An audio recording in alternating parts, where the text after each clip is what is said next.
2018年にはトップ2社がガソリンスタンド併設でありまして、トップ6位までは中国系 CBS が位置しているというように、中国系 CBS が発展してきているのです。それと同時に2018年までには日経 CBS 主要3社に関してはトップ10に入るまで躍進してきています。中国では日系3社のコンビニはローソンがファミリーマートがコアンジャ、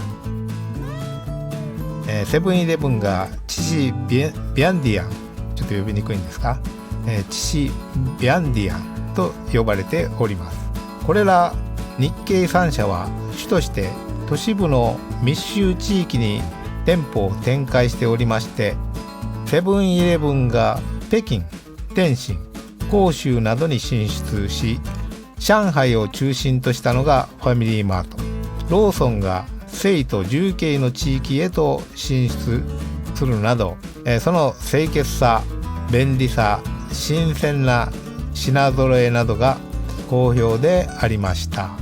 それに伴ってこれまで普及していた中国系スーパーも1990年代頃から CBS を併設しに参入するようになりました。コンビニと同様の若年層に評判であった日系コンビニの代表的商品としてのおにぎりやお惣菜、スイーツなども販売するようになって、日系 CBS と競争するようになりました。しかし日系 CBS 管理の代表的な特質と思われるフランチャイズ、つまり FC 管理による本部集中仕入れ、巡回指導員などはコスト面から中国ではそれほど徹底されていないことが、中国系 CBS の利益の出てない競争力の弱い要因とも考えられております。2018年に躍進してきたサニング・シャオディアンは日系 CBS であったサークル系を買収して躍進してきました。2018年ですね。日系 CBS のサークル系はこれまで広州やマカオ特別行政区に隣接する経済特区である珠海を中心に展開していましたが、2019年に家電量販店であるこのサニングの傘下の生鮮食品を惣菜を主力としたコンビニチェーンであるスーニングシャオディアンがこのほど広東省広州市で展開していた日系コンビニサークル系60数社店舗を買収し、 CBS トップ9に店舗数を伸ばしているわけです。チェーンストア業界団体の中国連鎖協会によりますと、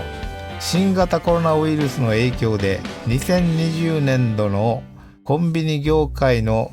景気は 62.87 の指数に落ち込みを見せ、この3年間で最も低い水準となりました。そういった中でも現在は高い新規出店ベースを維持しているコンビニチェーンがあります。スマートで導入している便利フェングというんですねは、今年に入り広東省や山東省、河南省、安徽省などに次々と出店し、家電量販大手系列のスニング・シャオディアンも3年以内に1万店舗を出店する、このスマートコンビニですね、いわゆるスマートコンビニを出店する目標を立てております。各企業が競って中国全土にコンビニのオアシスと呼ばれるこのスマートコンビニを今後は日経 CBS と競合するように競争が激化されていくことが予想されております。スンニー・ディエンチ、日本語読みでソナイ電機ですが、中国の家電小売販売会社でありまして、中華系人民共和国28省、直轄市自治区190の都市に241店舗を所有しております。中国企業100強59位、中国民営500強で第3位の小売販売会社であります。この量販大手スニング傘下の生鮮食品や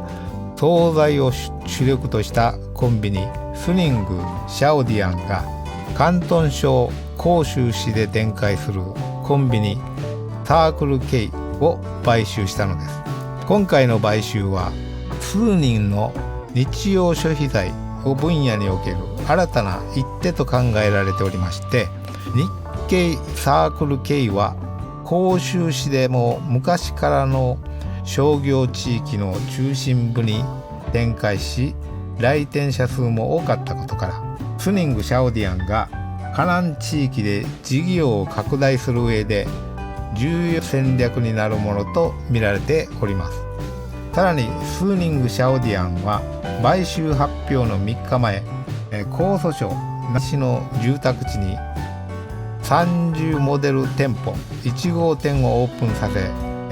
レストラン併設でのスマートコンビニ事業にも進出し、新たなコンビニの進化を見せています。令和2年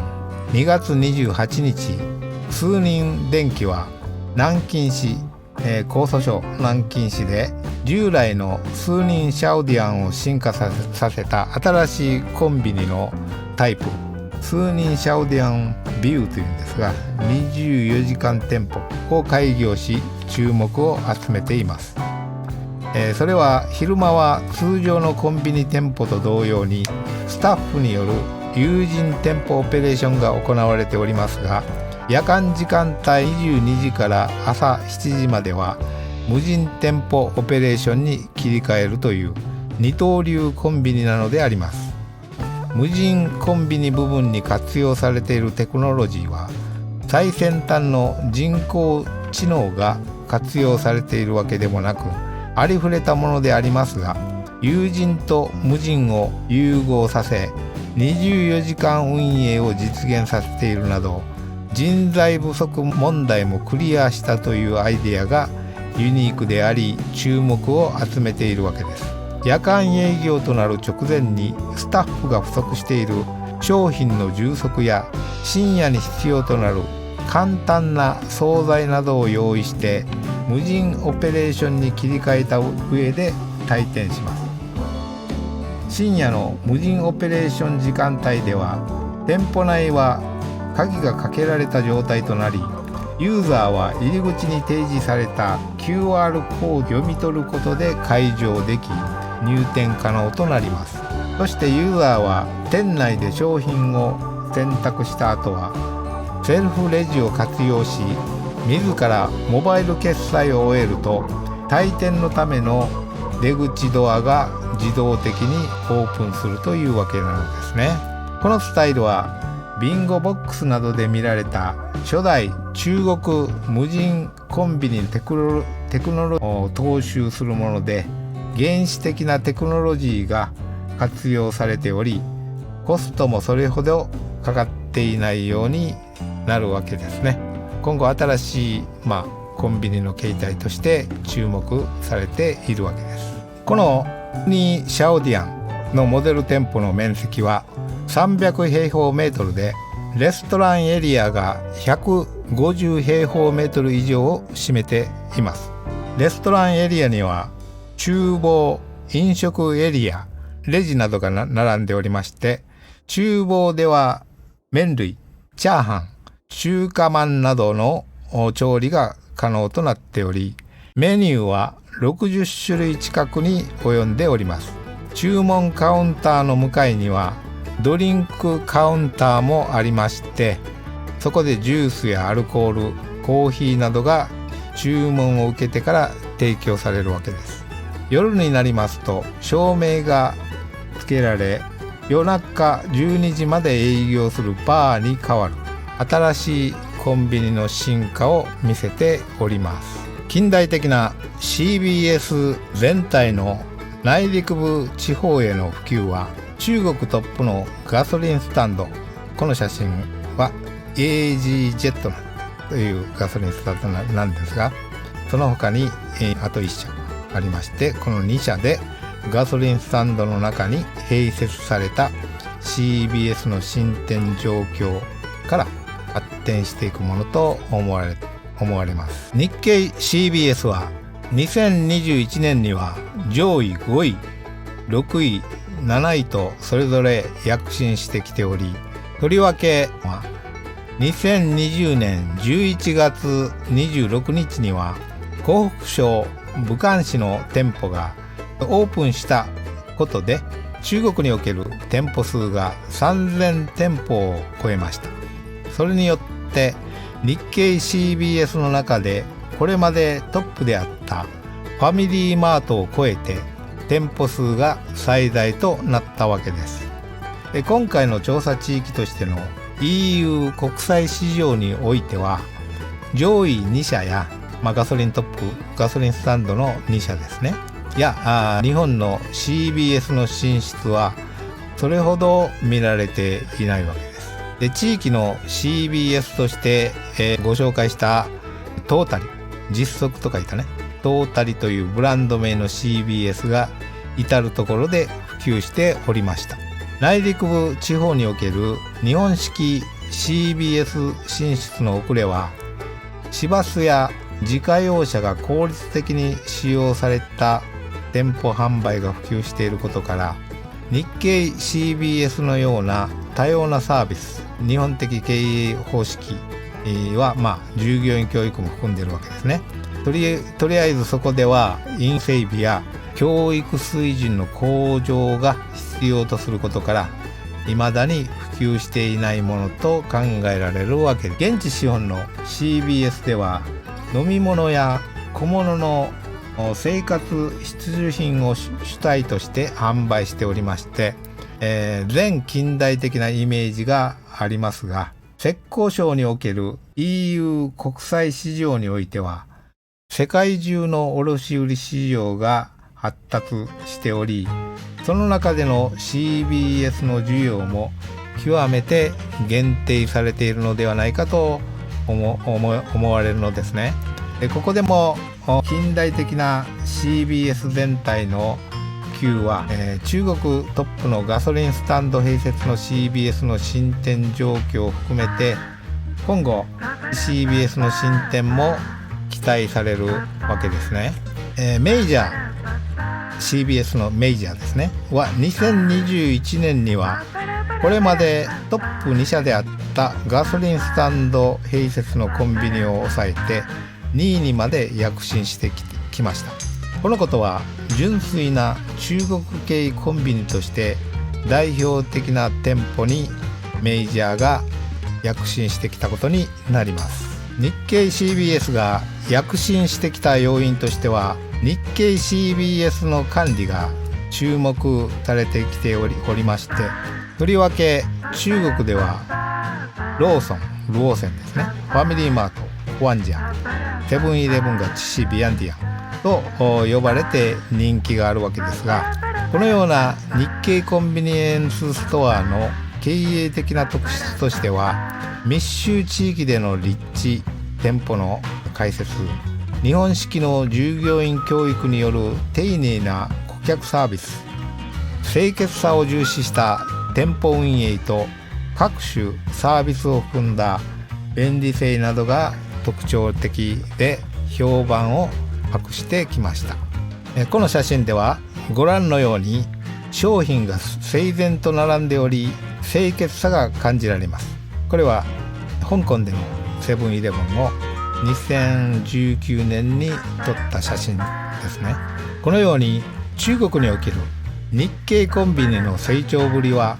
2013年から2021年にかけて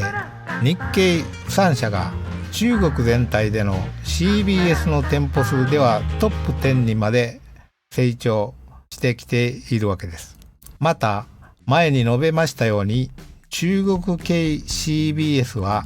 1987年広州市で小規模な地元資本の家族的経営からスタートして、今やスーパーマーケットの誕生とともに1992年に広東省深セン市のコンビニ店として開始されました。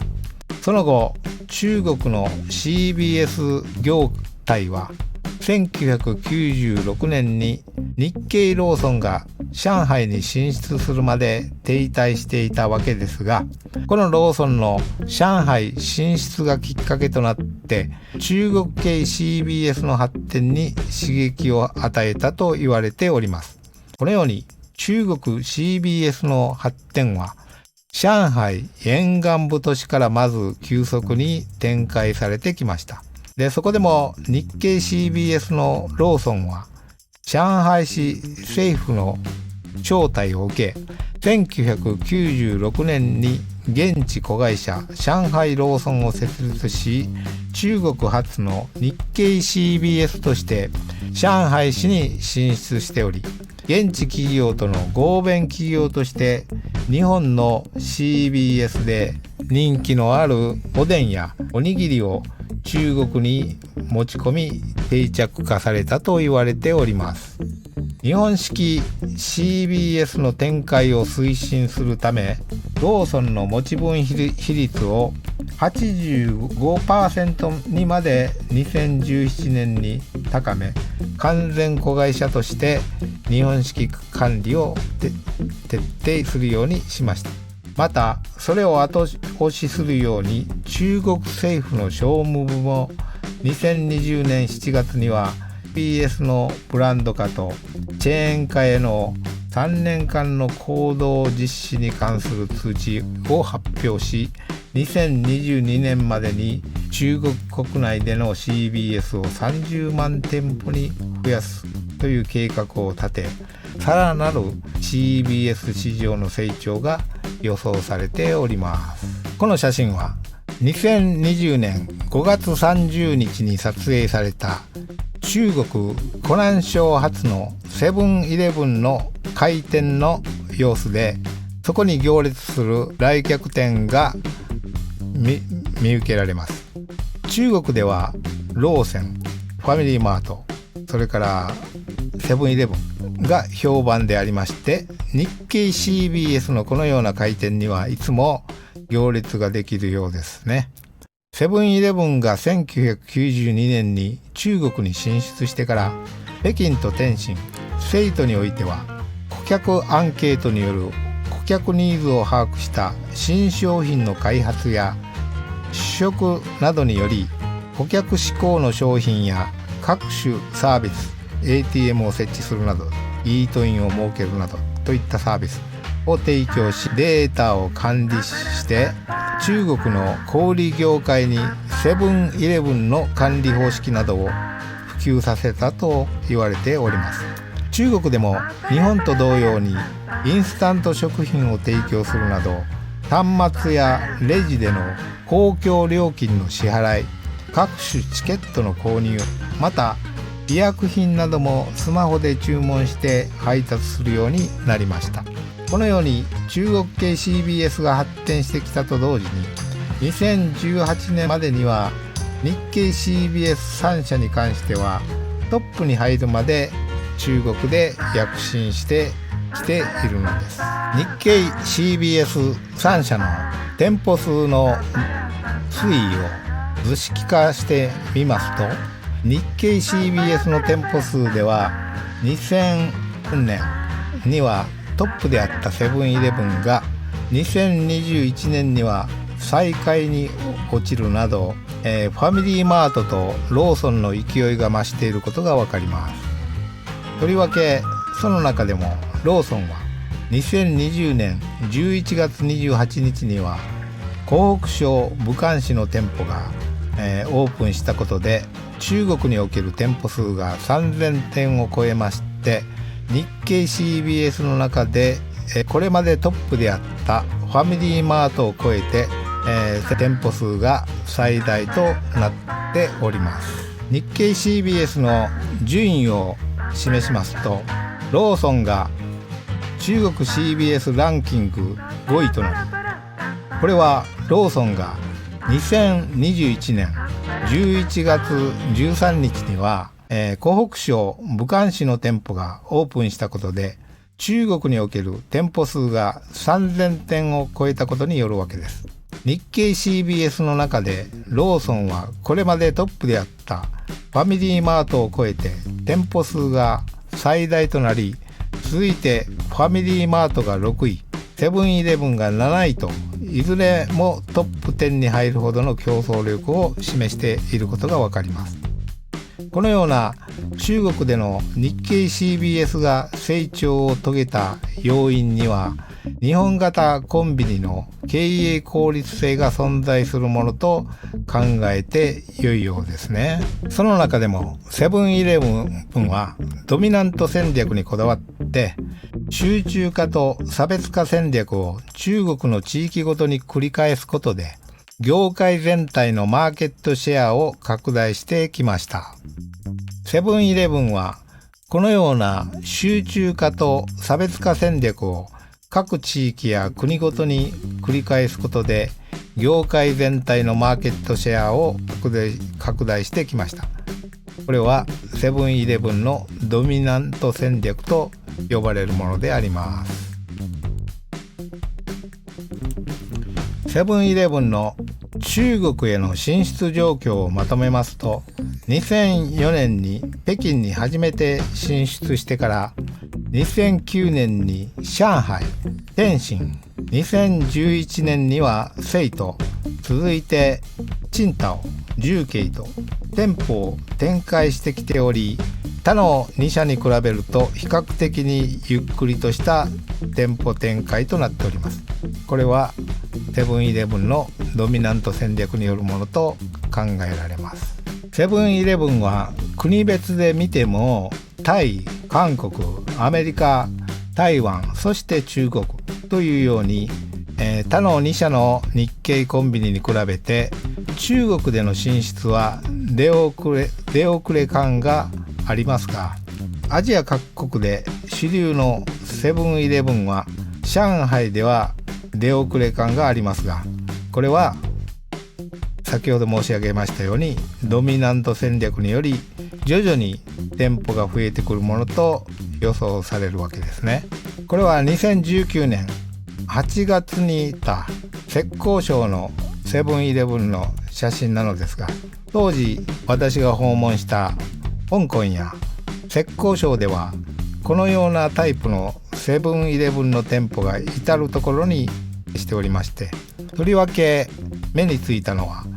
大きなショッピングモールには必ずと言ってよいほどありました。他の中系コンビニに比べるとそこでは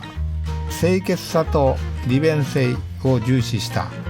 店内できめ細かなサービスを提供しているという印象が感じられました。セブンイレブンも品揃えはかなりローカライズされておりまして、日本にはない商品もたくさんありました。この写真のようにカレー風の味付けにアレンジされたおでんなども販売されており、特に目についたのはお弁当でありました。そこでは自分でカスタマイズできるお弁当も販売されており、白米に加えて好きなおかずを 2,3 種類ほど選ぶこともできました。それはどれも中華風のおかずですが、出来合いのお弁当よりも手作り感があり、薄めの味付けが多く人気がありました。このようにセブンイレブンの中国での最大のセールスポイントはすぐに食べられる食品が買えるということですね。しかし現在ではウーラマ美団っていうんですかね、ちょっと中国語の読み分かりませんけど、美しい団地と書くんです。美団などのフードデリバリーサービスなども参入してきていまして、日本よりも便利になっているようですね。日本ではこのようなサービスがまだ普及していないので、今後新しいコンビニの戦略として躍進してくることが予想されています。このような日経 CBS の発展や躍進ぶりはですね、日経 CBS を模倣した店、コピー店の出現などで伺うことができます。例えばこの写真のようにセブンイレブンに似た看板の店も出てきております。これは深セン市にあるセブンサンディというコンビニであり、セブンの真ん中は正規店であればイレブンが入るものの、こちらはサンデーとなっており、モノマネとしか思えない商品名になっております。それからこれは競輪市にあるセブンサンデーの写真ですね。セブンイレブンのマークにそっくりではないでしょうか。また日経 CBS の評判を示しているものとしては、上海ではファミリーマートの模倣店舗が多いので、河南地域ではセブンイレブンの模倣店舗が多く見られています。皆さんご存知になっているこの写真はセブンイレブンの1号店かと勘違いしてしまうほどの上海に数多く展開している1号店コンビニでセブンイレブンではございます。これはコンビニではありませんが、なんとメイソーという名前は日本の100円ショップであるダイソーを伺わせる店名になっていますね。CBS に限っておらず、中国では人気のある店名や商品には必ずすぐに似たようなものが現れます。これは私が訪れた浙江省義烏市にあったまるで KFC かと間違うほどの看板ですね。実は私は最近まで KFC と思っておりました。この KFC まがいのお店は中国で至るところに今も存在しております。ファミリーマートは1978年3月、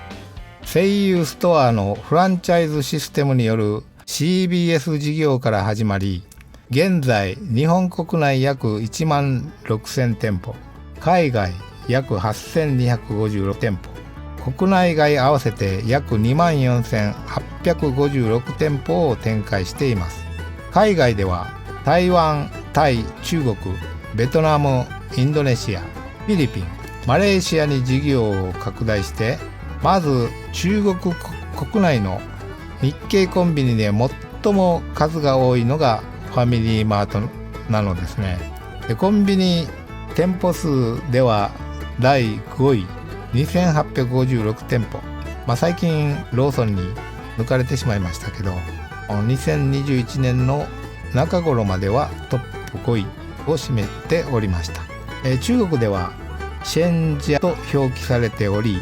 10ほど前までは中国ではほとんど見かけなかったファミリーマートなのですが、ここ数年の中国本土での事業展開は徐々に加速して、上海の街中ではファミリーマートをどこでも見かけるようになっています。他の日系コンビニもファミリーマートは店舗スタッフの人数を多めに配置しており、日本式のきめ細かな接客対応が印象的であります。ファミリーマートの中国進出は2004年5月に上海に初出店し、その後広州、蘇州、広州に店舗を展開し、今や2856店舗、2021年ですね、にまで拡大してきました。中国のファミリーマートでは日本と同じように店内でコーヒーマシンによる取れたてのコーヒーや取れたてのコーヒーの提供や、店内にイートンを設置しているところも多くなっており、中国人に評判であります。あまりの評判から上海ではファミリーマートの模倣店舗が多いものの、河南地域ではセブンイレブンの模倣店舗も多くなっております。中国のファミリーマートでは店舗展開を加速するためか、店舗物件を本部が探したり、その店舗家賃の 50% から 100% を本部が負担する仕組みを導入するなどして、FC オーナー自身の経営リスクを少なくするなど、加盟店の普及に努めた結果が現在の普及につながっているわけです。でフランチャイズ、つまりこの FC ではセブンイレブンは60万元、約1200万円の準備金が必要になるため、フランチャイズ経営に乗り出す人にとっては、ファミリーマートは600万円くらいでできますのでハードルが低く、ファミリーマートが中国で急速に拡大している理由は、フランチャイズ経営のハードルの低さにあるのかもしれません。ローソンに続いて進出したファミリーマートも上海ではよく見かけるようになり、お弁当やパンなどが充実していて、オフィス街によるファミリーマートはランチの時間帯になるとどこも行列ができています。野菜や果物パックリ、おでんなど上海人に合わせた品揃えに人気が集まっているようですね。